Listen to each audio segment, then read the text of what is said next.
सुहागरात की सेज पर पति ने मेरी एक फोटो दिखाई और मेरी जिंदगी शुरू होने से पहले ही खत्म हो गई।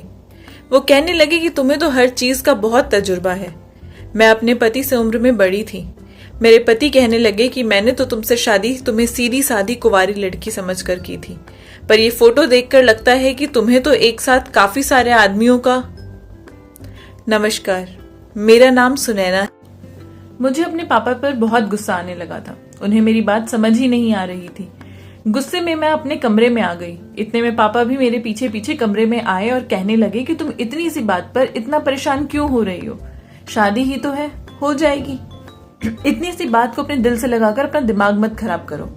ये देखो, मैं तुम्हारे लिए कुछ गोलियां लाया हूँ। इसे खाकर तुम देखना तुम्हारी शादी कितनी जल्दी होती है। पापा की इस बात पर मैंने उन्हें गुस्से से देखा। मैंने उन्हें कहा कि ये रंग बिरंगी गोलियां खाकर मेरी शादी हो जाएगी। मैं अपने कमरे में रो रही थी। उन्होंने मुझे उठने के लिए कहा।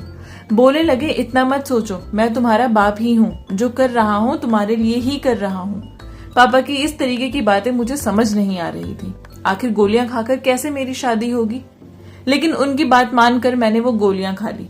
मैंने उनसे पूछा कि गोलियां आप किस डॉक्टर से लाए हैं और इससे क्या होगा? तो बजाय मेरी बात का जवाब देने की वो इधर उधर की बातें करने लगे।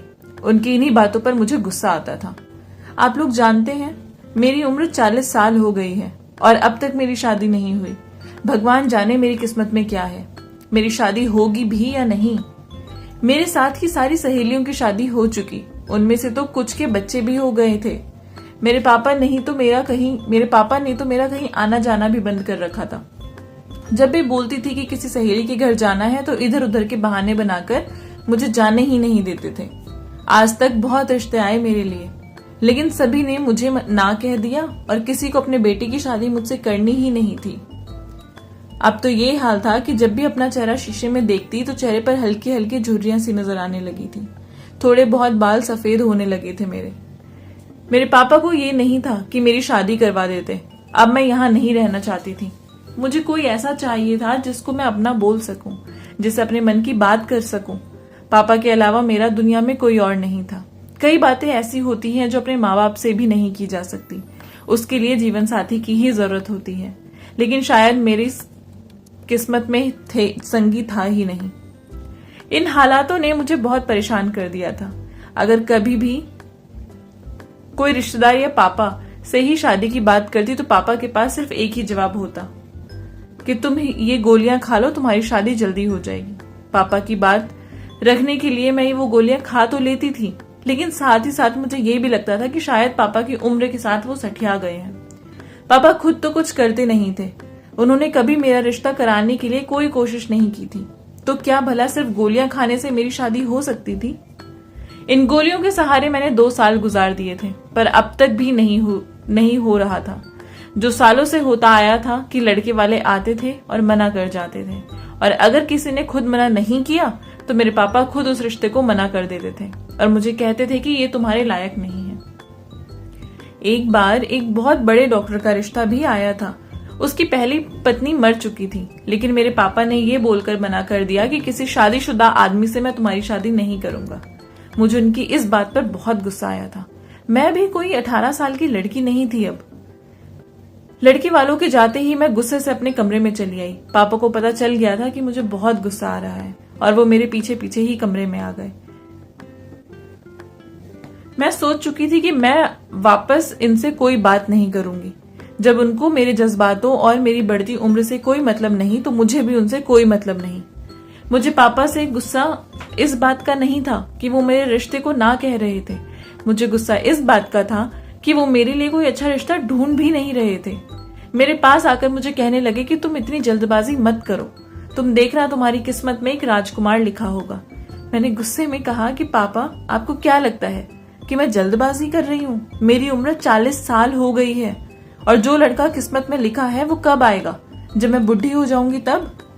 मेरा इतना बोलना था कि उन्होंने मेरे आगे रंग बिरंगी गोलियां और दूध का गिलास रख दिया। मुझसे पूछ रही थी ना कि मैं किस डॉक्टर से लाया हूँ, तो मैं डॉक्टर से नहीं लाया।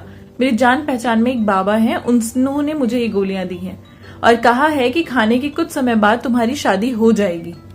मैंने पापा से कहा कि आप कौन से जमाने में जी रहे हैं? आप एक बाबा पर भरोसा कर रहे हैं।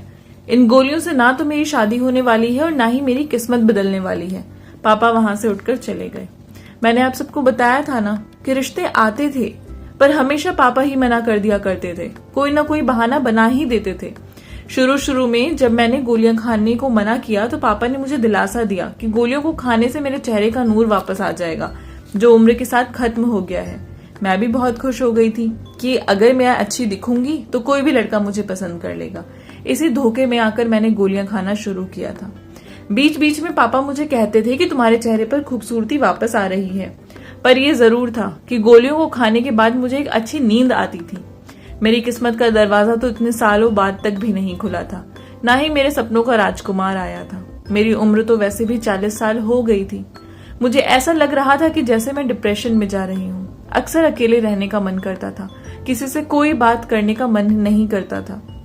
घर में कोना ढूंढ ढूंढ कर मैं अकेले रोया करती थी। उम्मीद अब मुझे किसी से नहीं थी। एक दिन मैंने पापा को कह दिया था कि अगर मेरी शादी नहीं हुई तो मैं खुदकुशी कर लूंगी। लोगों के ताने सुन सुनकर मैं थक चुकी थी। 2-4 दिन गुजरे ही थे कि एक रिश्ता आया। उन्होंने पहली नजर में ही मुझे पसंद कर लिया। ये तो मेरे लिए भी बहुत हैरत की बात थी कि उन्होंने कोई सवाल जवाब कुछ नहीं किया, मुझे देखा और हाँ कह दी। उम्र के साथ साथ मेरे चेहरे की खूबसूरती फीकी पड़ने लगी थी। मुझे लगा कि शायद जिससे मेरी शादी हो रही है उसकी उम्र मुझसे ज्यादा होगी, इसलिए उन्हें मुझ में कोई कमी नहीं लगी। जब मैंने लड़की की फोटो देखी तो मेरे होश उड़ गए। वो तो मुझसे छोटा था, जवान था, दिखने में भी खूबसूरत था। तो फिर मुझसे शादी के लिए हाँ क्यों की? शादी पक्की होने की खुशी तो थी ही, पर साथ ही साथ एक डर भी था कि कहीं कुछ गलत तो नहीं होने वाला। मैंने पापा से दबी जबान में कहा कि आप इनसे पूछें कि लड़के में कोई कमी तो नहीं। जब पापा ने लड़की की बहन से ये बात पूछी तो उन्होंने कहा हमारा लड़का बिल्कुल ठीक ठाक है। लड़की को मैं और मुझे लड़का, हम दोनों एक दूसरे को पसंद कर चुके थे। हम दोनों ने ही एक दूसरे को फोटो में ही पसंद किया था। उन लोगों के जाने के बाद जब पापा ने मुझे कहा कि बेटा देखा तेरा सपनों का राजकुमार आ गया ना, और पापा ने भी इस रिश्ते के लिए हाँ कह दी, तब तो मेरी खुशी का कोई ठिकाना ही नहीं था। मैं बहुत खुश थी। मैंने पापा को कहा कि पापा आपकी वो गोलियां काम कर गई। महीने भर के अंदर ही मेरी शादी पक्की हो गई। मैंने अपनी शादी में हर वो चीज खरीदी जिसका मुझे शौक था। मुझे यकीन ही नहीं हो रहा था कि आज मैं अपनी शादी की शॉपिंग कर रही थी। देखते ही देखते शादी का दिन भी आ गया और मेरी शादी हो गई। विदाई होकर मैं अपने ससुराल आ गई थी। मैं दुल्हन बनी बैठी अपने पति का इंतजार कर रही थी। उम्र बहुत हो चुकी थी, अरमान अभी भी जवान थे मेरे। मेरी शादी लेट भले ही हुई थी, पर थी तो मेरी पहली शादी ही। बहुत अरमान थे मेरे मन में शादी को लेकर। मेरी शादी होने पर मैं तो मानो खुशी से पागल हुई जा रही थी। कितने सालों की तमन्ना थी कि मेरी जिंदगी में भी कोई एक ऐसा मर्द आए जिसको मैं चाहूं और वो मुझे चाहे, जो मेरे लिए पूरी दुनिया के सामने खड़ा रहे। और आज वो आदमी मुझे मिल चुका था। आज मैं उसी के घर में तो थी, उसी का तो इंतजार कर रही थी। खुद को बार बार शीशे में देख रही थी, क्योंकि मेरे पति मुझसे उम्र में छोटे थे, तो साथ ही साथ मन में बहुत सारे सवाल भी थे। ऐसा भी लग रहा था कि कहीं ये ना हो कि उनकी शादी जबरदस्ती मुझसे हुई हो।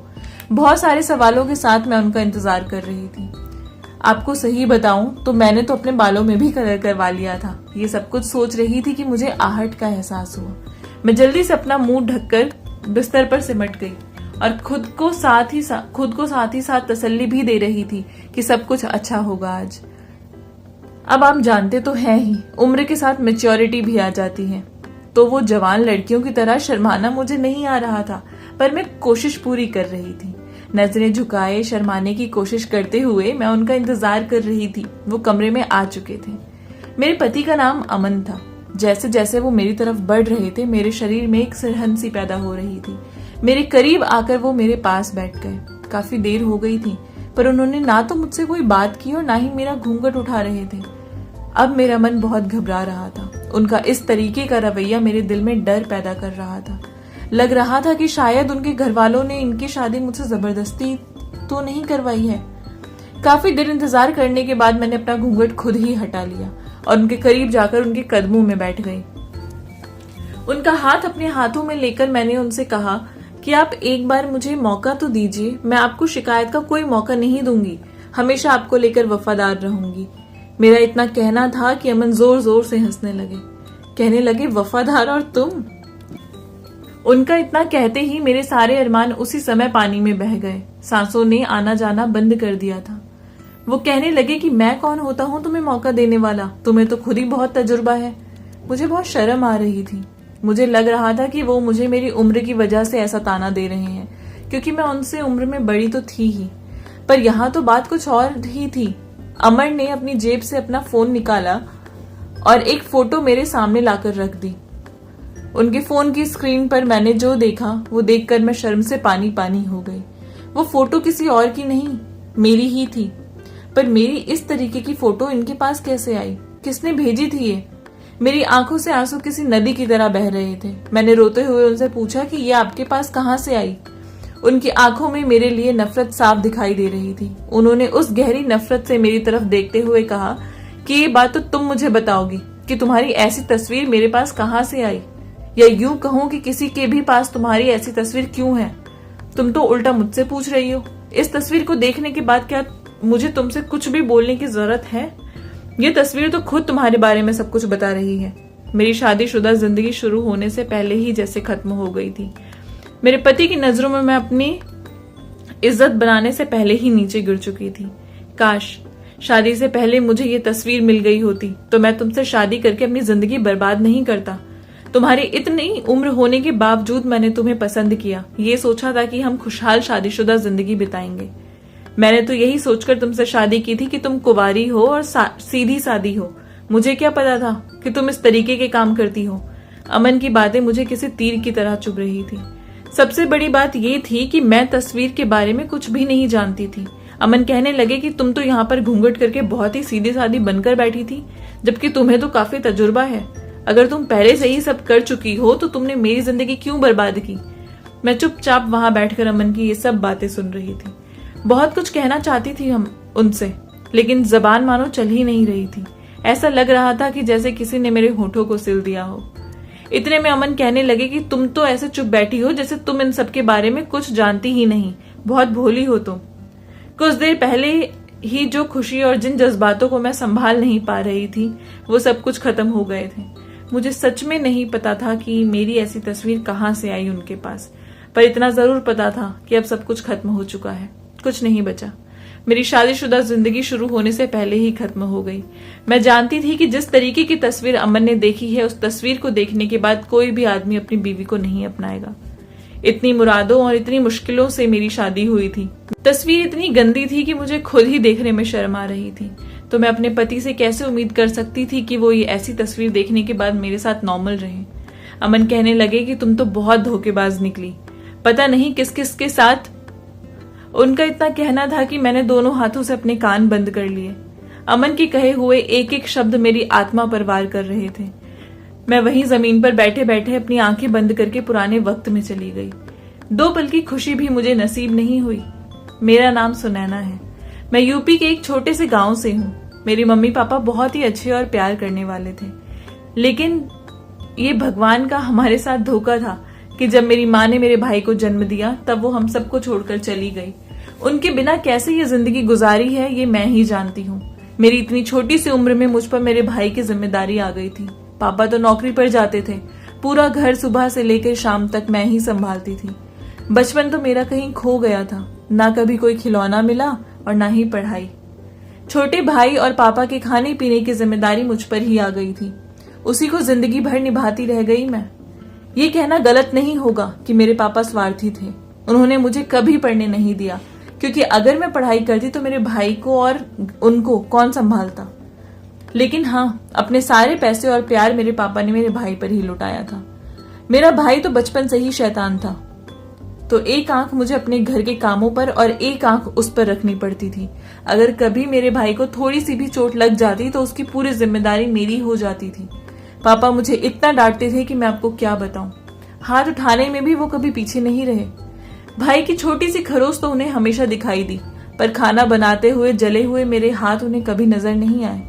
उन्होंने मेरा दर्द कभी महसूस ही नहीं किया। चाहे कभी मैं बीमार हूं या परेशान, घर के काम उन्हें हमेशा टाइम पर मिलने चाहिए। यहाँ तक कि अगर कभी मेरा भाई मेरी झूठी शिकायत भी कर दे तो बिना मुझसे कुछ पूछे जाने वो मुझ पर अपना हाथ छोड़ देते थे। पढ़ाई में वो कुछ खास अच्छा नहीं था, तो उसे हमारे शहर के एक अच्छे कॉलेज में दाखिला भी नहीं मिला। लेकिन तब भी मेरे पापा ने रिश्वत देकर उसका दाखिला दूसरे शहर के कॉलेज में करा दिया। जब से वो दूसरे शहर गया था उसके बाद से मेरे पापा का रवैया मेरे लिए कुछ बदला था। अब वो मुझसे थोड़ा प्यार से बात करने लगे थे, मेरे लिए चिंता करने लगे थे, जो मुझे बहुत अच्छा लग रहा था। अब वो मेरे साथ कुछ समय भी गुजारने लगे थे। आज मेरे भाई को गए हुए पूरे 6 साल हो चुके थे, पर वो कभी पलटकर वापस नहीं आया। पापा उसे अक्सर बहुत पैसे भेजा करते थे। मैंने पापा को कई बार कहा कि आप उसे वापस बुला लो, तो उन्होंने इनकार कर दिया। कहने लगे कि जब मेरी रानी बिटिया मेरे साथ है तो मुझे उसकी कोई जरूरत नहीं। मुझे तो यही लगा था कि वो मुझे बहुत प्यार करने लगे हैं। कुछ ही समय गुजरा था कि मुझे पापा के इस प्यार का राज भी पता चल गया। उनके लाडले बेटे ने दूसरे शहर में शादी कर ली थी और साथ ही साथ अपने सारे रिश्ते भी इनके साथ खत्म कर लिए थे। पापा के पास तो वापस आना ही नहीं चाहता था, लेकिन ये बात उन्होंने मुझे कभी नहीं बताई। वो जानते थे कि वो मुझे ये किस मुंह से बताएंगे। सब कुछ जानने के बाद भी मैंने पापा को कभी कुछ नहीं कहा और उनके साथ अच्छे से अपनी जिंदगी गुजार रही थी। कुछ ही समय गुजरा था कि मुझे एहसास होने लगा कि शायद वो मेरी शादी करना ही नहीं चाहते, क्योंकि वो हर आने वाले रिश्ते को मना कर दिया करते थे। और कुछ सालों बाद उन्होंने मुझे कुछ रंग बिरंगी गोलियां खिलानी शुरू कर दी, ये कहकर कि उससे मेरी शादी हो जाएगी। शादी तो मेरी हुई भी, देखा ना आपने कैसे मेरे पति ने एक तस्वीर मेरे सामने लाकर रख दी और सब खत्म हो गया। अमन की तेज आवाज से मेरा ध्यान टूटा। मैंने टूटे फूटे लहजे में अमन को बताने की कोशिश की कि ये तस्वीर मेरी नहीं है और ना ही मैं इसके बारे में कुछ जानती हूँ।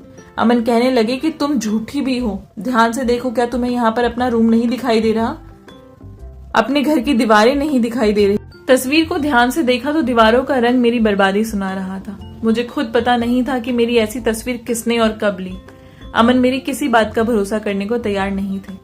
वो कहने लगे कि अगर तुम चाहो तो आज रात यहाँ रुक जाओ, कल सुबह से तुम्हारा और मेरा कोई रिश्ता नहीं होगा। बैग करके अपने घर चली जाना। उनकी बातें सुनकर उनके कदमों में बैठ गई मैं। उनसे हाथ जोड़कर कहने लगी कि मेरा यकीन मानिए, ये तस्वीर मेरी नहीं है। हो सकता है किसी ने बनवाई हो। मैं घटिया नहीं हूँ। मैंने पूरी ईमानदारी और इज्जत के साथ आपसे शादी की है और सारी जिंदगी आप ही के साथ गुजारना भी चाहती हूँ। लेकिन अमन पर मेरी किसी बात का कोई असर नहीं हो रहा था। पूरी रात इसी में निकल गई। सुबह जब उनकी बहन कमरे में आई तो उन्होंने ये तस्वीर उनको दिखाई और सारी बात भी बता दी। अमन कहने लगे कि वो मेरे साथ एक पल भी रहना नहीं चाहते। इसके बाद दीदी ने जो कहा वो सुनकर मैं बहुत हैरान रह गई। दीदी ने मुझसे सारी बातें पूछी और उसके बाद अमन को कहा कि थोड़ा सब्र रखो, जल्दबाजी में कोई फैसला मत करना। दीदी ने मुझसे बात करके सब कुछ पूछा था। मैंने उन्हें भी यही कहा था कि ये तस्वीर मेरी नहीं है, मैं ऐसा कोई गंदा काम नहीं करती। मेरी बात सुनने के बाद दीदी अमन के पास गई और उन्हें कहा कि सुनैना ये बात मानने को तैयार नहीं है कि वो कुछ ऐसा करती है, तो पहले पूरी सच्चाई जान लो, उसके बाद किसी फैसले पर पहुंचना। कहीं ऐसा ना हो कि किसी गलतफहमी की वजह से तुम अपनी जिंदगी शुरू होने से पहले ही उजाड़ दो। दीदी का मेरे लिए इस तरह का रवैया मुझे बहुत हैरान कर रहा था। उन्होंने मेरी तस्वीर देखने के बावजूद भी मुझ पर विश्वास किया, मेरा साथ दिया। दीदी कहने लगी कि आजकल सब कुछ हो सकता है कि किसी ने सुनैना की तस्वीर के साथ छेड़छाड़ की हो। दीदी पूछने लगी कि क्या तुमने कभी कोई अनजान आदमी से तस्वीर खिंचवाई या कभी कोई दवाइयां ली है। मैंने उन्हें बताया कि ऐसे तो मैं कोई दवाई नहीं लेती और ना ही मैंने कोई तस्वीर खिंचाई। मैंने उन्हें कहा कि हाँ, ये जरूर है कि मेरे पापा मुझे मेरी जल्दी शादी होने के लिए कुछ रंग बिरंगी गोलियां खिलाते थे। मेरी बात सुनकर दीदी और अमन दोनों ही हैरान हो गए। वो कहने लगे कि ऐसी कौन सी गोलियां आती है जिससे शादी हो जाती है? तुमने अपने पापा की इस तरीके की बात पर भरोसा कैसे कर लिया? दीदी अमन से कहने लगी कि जरूर दाल में कुछ काला है। उन्होंने मुझे बताया कि जिन्होंने उन्हें मेरा रिश्ता बताया था वो उन्हें कह रही थी कि मेरे पापा मेरी शादी करना ही नहीं चाहते, वो हर रिश्ते को मना कर देते हैं। सच का पता लगाना बहुत जरूरी हो गया था। अमन ने पता कराया कि ये तस्वीर जिस नंबर से आई थी वो नंबर किसका है। बहुत छानबीन के बाद पता चला कि वो नंबर तो मेरे पापा का ही है। ये तस्वीर मेरे पापा ने ही अमन को भेजी थी। इस तस्वीर में मैं लेटी हुई थी और वहां पर एक आदमी भी नजर आ रहा था, पर उस आदमी की शक्ल नहीं दिख रही थी। अमन जान चुके थे कि माजरा आखिर क्या है। उन्होंने तुरंत मेरे पापा को फोन किया और उन्हें घर आने के लिए कहा। जब पापा घर आए तो अमन ने उन्हें कहा कि मैं सुनैना को किसी हाल में नहीं छोड़ूंगा, बेहतर होगा कि आप खुद ही सच बता दें। इसके बाद पापा ने जो कहा वो सुनकर मेरे होश उड़ गए। वो कहने लगे कि मैंने अपने बेटे को बहुत उम्मीदों से बड़ा किया था, यही सोचा था कि बुढ़ापे में वो मेरा सहारा बनेगा, लेकिन जब मुझे बुढ़ापा आया तो वो मुझे छोड़कर चला गया। उसने कभी मेरे बारे में पूछा तक नहीं। मैंने उसे कई बार अपने पास आने के लिए कहा, लेकिन उसने कहा कि वो मेरे साथ नहीं रहना चाहता। मैं अपना बुढ़ापा अकेले नहीं गुजारना चाहता था, इसलिए मैंने सोच लिया था कि सुनैना की शादी मैं नहीं करूंगा और मैं उसे हमेशा अपने पास ही रखूंगा। वो तो जब वो शादी के लिए खुदकुशी की धमकी देने लगी तो मुझे मजबूरन उसकी शादी तुमसे करनी पड़ी। ये तस्वीर मैंने शादी से पहले ही जब वो सो रही थी तब खींची थी, ताकि मैं ये तुम्हें भेजकर शादी तुड़वा सकूं और सुनैना मेरे पास वापस आ जाए। इस तस्वीर में कोई दूसरा आदमी नहीं है, मैं खुद हूं। मैं जानता हूं कि आजकल किसी आदमी में इतना संयम नहीं है कि वो इस तरीके की तस्वीर देखने के बाद कुछ भी सोचने समझने की स्थिति में होगा, क्योंकि इस तस्वीर में तो सुनैना आराम से कपड़े पहनकर ही सो रही है, लेकिन शक का बीज बोना ही काफी होता है किसी रिश्ते को तोड़ने के लिए।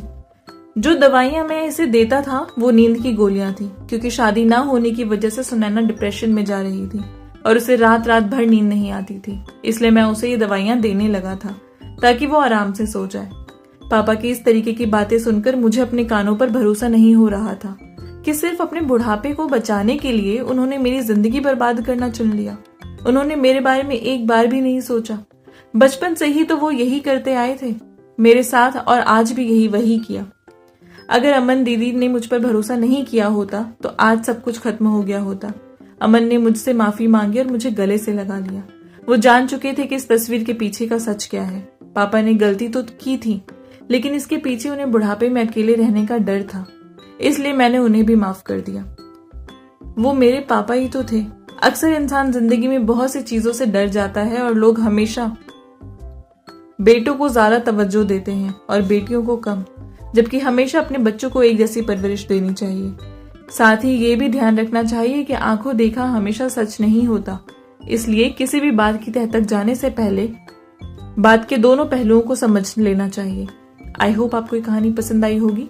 अगर अच्छी लगी है तो चैनल को प्लीज सब्सक्राइब कर दीजिए, लाइक कर दीजिए और अपने प्यारे से कमेंट नीचे ड्रॉप कर दीजिए। मिलूंगी आपसे नई कहानी के साथ, तब तक के लिए बाय बाय।